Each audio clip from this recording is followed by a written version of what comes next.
Oi meninos, bom dia, espero que vocês estejam bem, tá? Na semana anterior às atividades avaliativas, a tia Camila passou para vocês um link para explicar sobre artigo expositivo. Caso não tenha ficado muito claro, porque não foi minha aula, eu gostaria que vocês cobrassem, tá? Pode falar lá no grupo ou na plataforma comigo e pedir para que eu mesmo esteja reexplicando o conteúdo e eu possa estar gravando um vídeo, porque naquela semana eu não estava muito bem e acabei mandando um link, tá bom? O que nós iremos fazer hoje? Corrigir conhecimentos prévios e o para discutir no capítulo 3, tá bom? Primeira atividade do nosso caderninho de produção textual, conhecimentos prévios. A segunda é a hora de produzir. Então vamos lá. Lá no nosso livro de língua portuguesa, na página 56. Você conhece qual é a finalidade dos artigos expositivos? A finalidade de um artigo expositivo é expor, como o nome já diz, expor. Expor o quê? Alguma informação, alguma pesquisa. Então, os artigos expositivos, eles vão falar de algum assunto de uma maneira mais detalhada, mais estudiosa, de uma maneira que ele vai tentar explicar para você de uma maneira científica, tá bom? Aquilo que ele está expondo. Professor, o artigo expositivo, ele pode ser feito de qualquer assunto? Sim, eu posso fazer um artigo expositivo acerca do impacto do plástico no nosso planeta.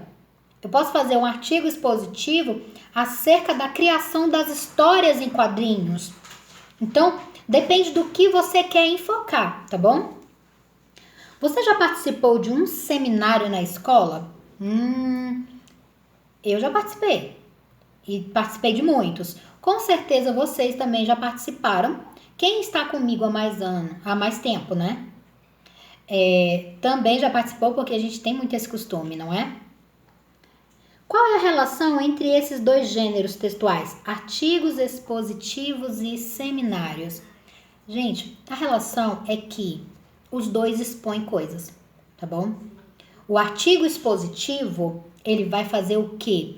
Vai expor uma pesquisa. O seminário também. Então, por que que um tem esse nome e o outro tem esse nome?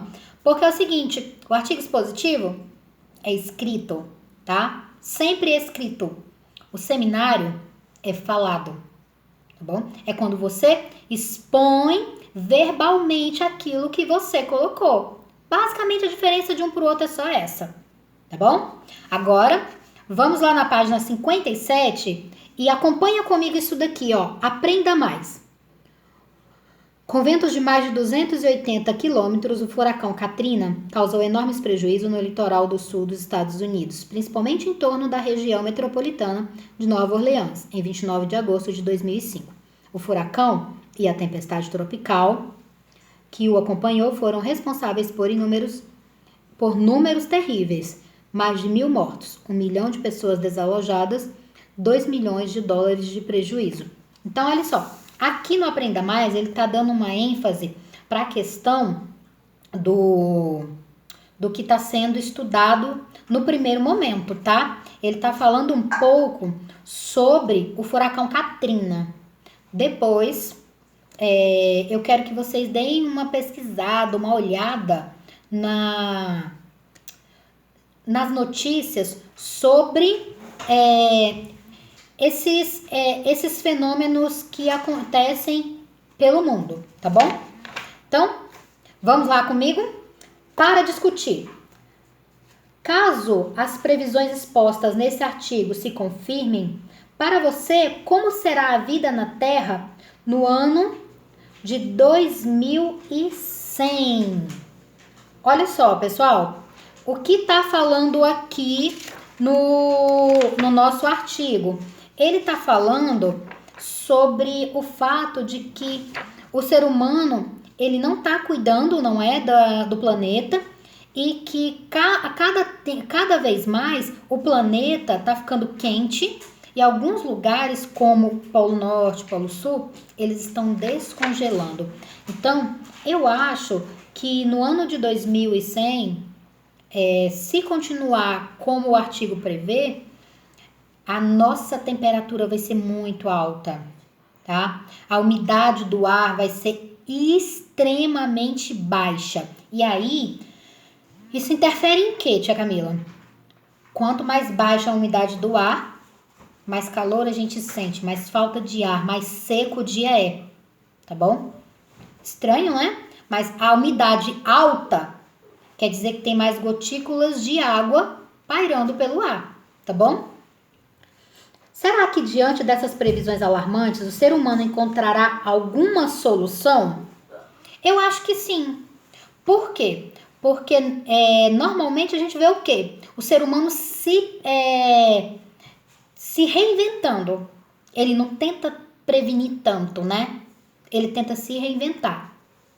Os pesquisadores alertam para o fato de que o aquecimento global precisa ser combatido logo. O que é possível fazer? Vamos começar dentro da nossa casa? Uma coisa que você pode começar a fazer dentro da sua casa para contribuir com esse combate ao aquecimento global. Parar de usar determinados aerosóis, tá bom? Fazer a separação do seu lixo, mas fazer a separação correta. Daquela maneira que a gente já conversou dentro de sala de aula, deixar um lixo só para coisas recicláveis e um lixo só orgânico. E os recicláveis sempre passar uma aguinha nas embalagens, escorrer, embalagens muito sujas, dar uma passadinha de água, limpar e jogar fora, porque facilita o trabalho de quem realmente vai reciclar. Porque às vezes tá cheio de alimento, cheio de coisa, e não dá para a pessoa reciclar. Lembra que a gente conversou sobre isso, não é? Outra coisa, é a gente ter cuidado com a questão do uso dos produtos de limpeza, porque eles ajudam a diminuir a qualidade do lençol freático, não é? E daí por diante. Ou seja, nós temos N coisas que podem ser feitas para que a gente contribua com a melhoria desse nosso aquecimento global, tá bom? O que você e sua família têm feito a esse respeito? Vocês eu não sei. Eu tenho feito a separação do lixo, eu tenho feito a contenção do uso de produtos químicos dentro de casa. Como contenção? Usando menos, né? A contenção também do uso da água, menos tempo no banho, roupa, lavar menos vezes por semana, entendeu? Então, assim, são atitudes que eu vejo que eu já me habituei, já me acostumei.